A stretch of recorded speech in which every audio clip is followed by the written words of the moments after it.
জয়গুরু, বন্দে পুরুষোত্তম। আজও আমরা শ্রী শ্রী ঠাকুর অনুকূল চন্দ্রের ছাত্র জীবন নিয়ে আলোচনায় মগ্ন হব। কিন্তু এই ছাত্র জীবন নিয়ে আলোচনার প্রথমেই বলি, আলোচনা বলতে আজকেও সেই পাঠই আমরা করব। আমরা দেখতে পাচ্ছি শ্রী শ্রী ঠাকুর অনুকূল চন্দ্রের শ্রী ব্রজগোপাল দত্ত রায়ের লিখিত সেই বইখানি, এবং সেই বইখানি শ্রী শ্রী ঠাকুর অনুকূল চন্দ্রের জীবনী গ্রন্থ। এই বই থেকেই আমাদের এই পাঠ প্রতিদিন আলোচিত হয়। তো আজকেও সেই অন্যান্য দিনের মতো ভিডিওটি আপনারা একটু মনোযোগ দিয়ে দেখবেন, শ্রদ্ধানুসারে পুরো ঘটনাগুলি শুনবেন। আশা করছি আপনার আকাঙ্ক্ষা, আপনার আরো বেশি চেতনা জাগ্রত করতে পারবে শ্রী শ্রী ঠাকুরের এই জীবন সংগ্রাম।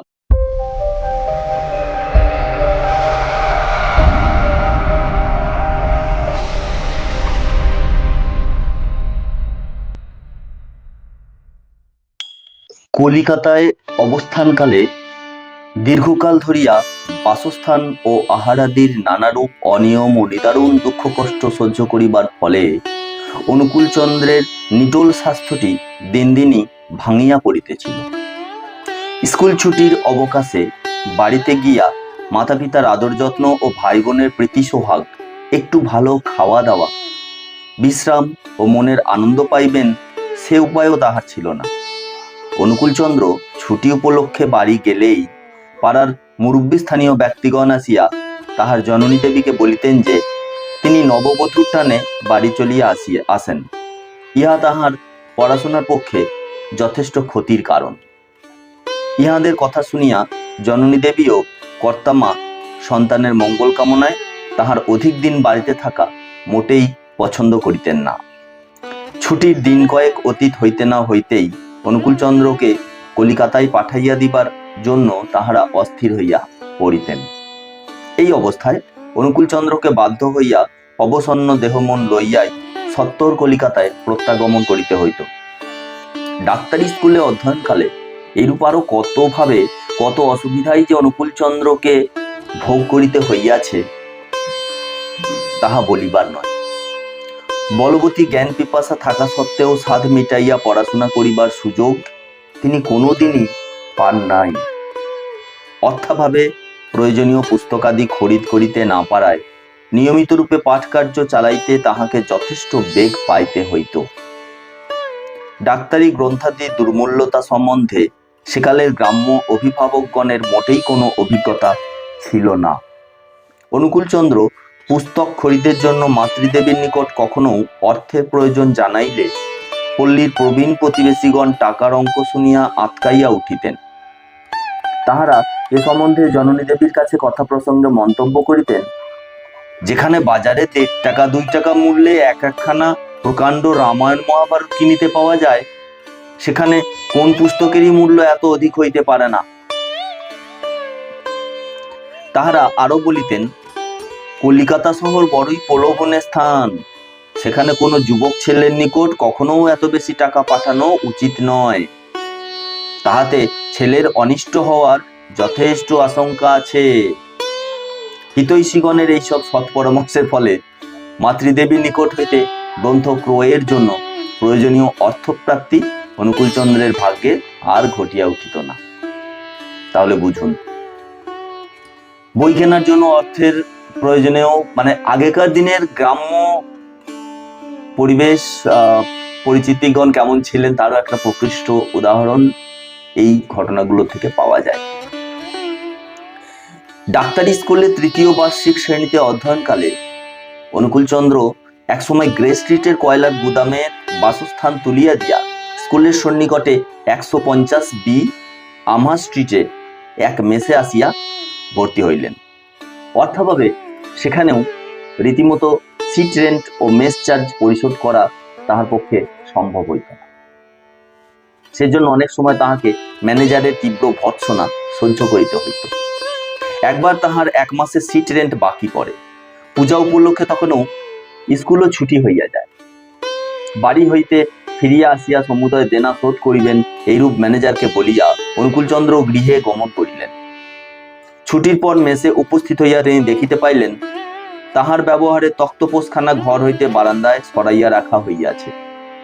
বিছানাপত্র কোথায় উধাও হইয়া গিয়াছে।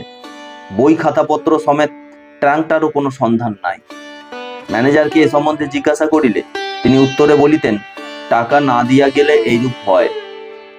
অনুকূলচন্দ্রের তখন এরূপ সঙ্গতি ছিল না যে জিনিসগুলি আবার খরিদ করিয়া অভাব পূরণ করিয়া লইবেন। কাজেই এই অবস্থায় তাহার দুর্গতি ভোগের অন্ত রহিল না।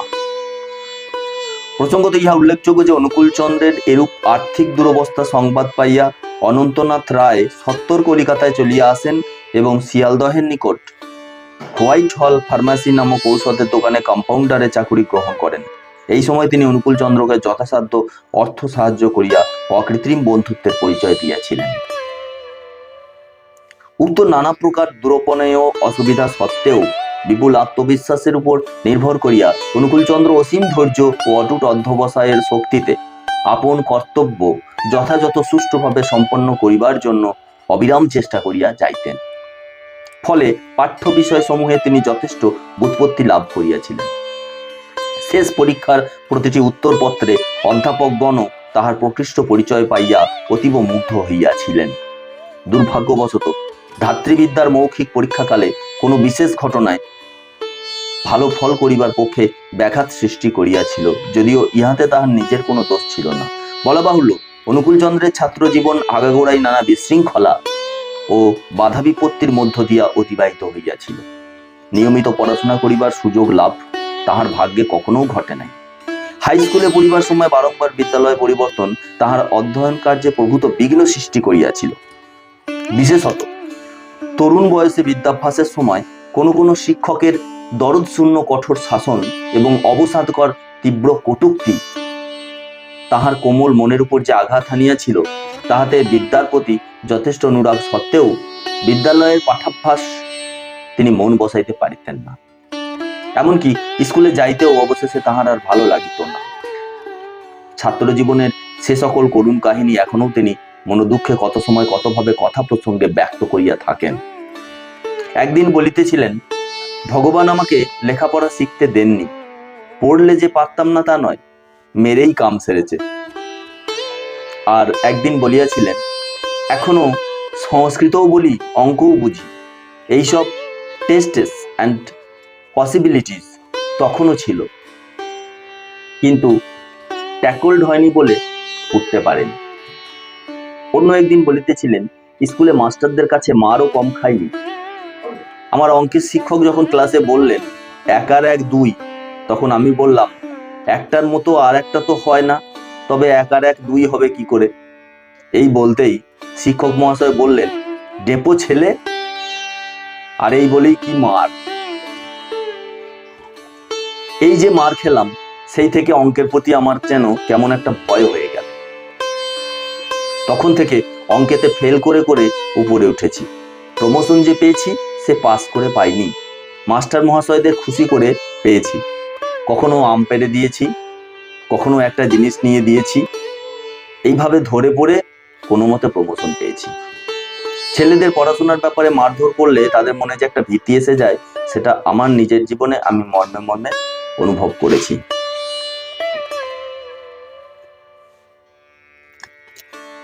বাল্য হইতেই বিদ্যার জন্য নানাভাবে ব্যাঘাত ঘটায় গ্রন্থ পাঠে সাধারণত লোকে যেরূপ জ্ঞান লাভের সুযোগ পায়, অনুকূলচন্দ্রের পক্ষে তাহা কদাচ সম্ভব হয় না। এ সম্বন্ধে তাহার নিজের মুখেই একদিন শুনিয়াছি যে শ্রী পাঁচকড়িদের লিখিত মায়াবিনী ডিটেকটিভ উপন্যাসখানি ছাড়া তিনি নাকি জীবনে আর কোনো বই আদ্যন্ত পাঠ করেন নাই। গ্রন্থ হইতে বিদ্যার্জনের পর্যাপ্ত সুযোগ না পাইলেও মনুষ্য সমাজ ও বাহ্য জগৎ হইতে জ্ঞানাহরণের সাধনায় তিনি কখনো বিরত থাকিতেন না। সূক্ষ্ম আত্মবিশ্লেষণ ও গভীর অন্তর্দৃষ্টির ফলে বাল্য হইতেই তিনি কত যে জ্ঞান বিজ্ঞান ও বোধ বিবেচনার অধিকারী হইয়াছিলেন, তাহা বলিয়া শেষ করা যায় না। এ সম্বন্ধে কথা প্রসঙ্গে তিনি একদিন বলিতেছিলেন, আমি যা কিছু বলি তা কিন্তু আমার প্রত্যক্ষ বোধের উপর দাঁড়িয়ে। আমি বইটই পড়িনি, কিন্তু নিজের জীবনে যা অনুভব করেছি সেই দাঁড়ায় ফেলে সবকিছুর মূল স্পন্দনটা যেন ঠাহর করতে পারি। পড়াশোনা করলে বইয়ের ভিতর দিয়েই দেখতাম, তাতে দর্শন ও অনুভূতির উপর এমন করে দাঁড়াতে পারতাম না। আমার নিজের উপর দাঁড়িয়েছি বলে কমপ্লেক্স ও ক্লুমজি বলে কিছু নেই। আর আমাদের এই চ্যানেলটিকে এখনো যদি সাবস্ক্রাইব না করে থাকেন তাহলে অবশ্যই সাবস্ক্রাইব করে বেল আইকনটি টিপে দেবেন, যাতে আমাদের চ্যানেলে যখনই ভিডিও পাবলিশ হবে সেই ভিডিওর নোটিফিকেশন সর্বাগ্রে আপনার কাছে পৌঁছে যাবে। ভালো থাকবেন, সুস্থ থাকবেন, আনন্দে থাকবেন, রসবসে থাকবেন এবং রামময় জীবনযাপনে আরো বেশি উদ্বুদ্ধ হবেন। আজকের মতো বিদায় নিলাম। তিনিময় চ্যানেলের সাথে এভাবেই জুড়ে থাকবেন। জয় গুরু।